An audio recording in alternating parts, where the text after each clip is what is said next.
Сәлем достар, бүгін сіздермен осындай пышный болып тұратын пончик дайындайтын боламыз. Міндетті түрде жасап көруге кеңес беремін сіздерге. Видеоны соңына дейін қарап, лайк басып, каналыма жазылды.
Дәл ортасынан осылай кесіп аламыз. Бұл мендегі кремге арналған насадка. Міне пончиктерімізді кесіп алдық. Енді 10-15 минутқа бетін жауып қоямыз. Көтерілу үшін сразу пісіруге болмайды.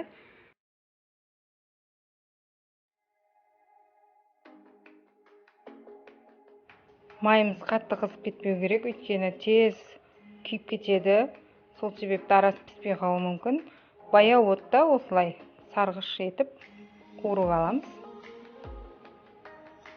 Міне біздің пончиктерімізді пісіріп алдық. Енді ганашымызды дайындайтын боламыз.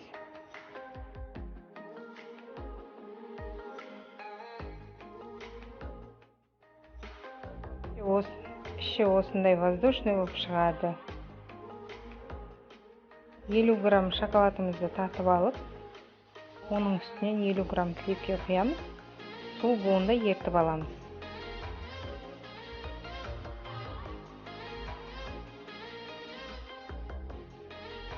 Белый шоколадты да су буында ертіп аламыз. Мен мұнда фиолетовый түсті краситель қостым. Өздеріңіз қалауларыңыз бойынша кез келген краситель қолдансаңыздар болады.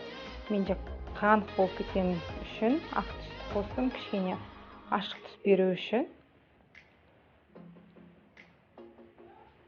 Ганашымыз дайын, осылай батырып алып, бетіне жаңағы конфеткаларымызды сеуіп шығамыз. Кез келген узорда өздеріңіздің фантазияларыңызға қарап сәндесеңіздер болады. Міне біздің ганашымыз дайын. Ганашымыз әсіресе қара шоколадты дайындаған кезде сразу осылай батырып жағуға болмайды, өйткені қара шоколад сұйықтау болып тұрады. Сол үшін холодильникке 15 минут, 10 минутқа салып алыңыздар. Міне біздің пончиктеріміз дайын. Видеом сіздерге ұнаған болса, каналыма жазылып, лайк басып кетуді ұмытпаңыздар. Алда бұдан да жақсы рецепттермен бөлісетін боламын. Сіздермен болған Айгерім.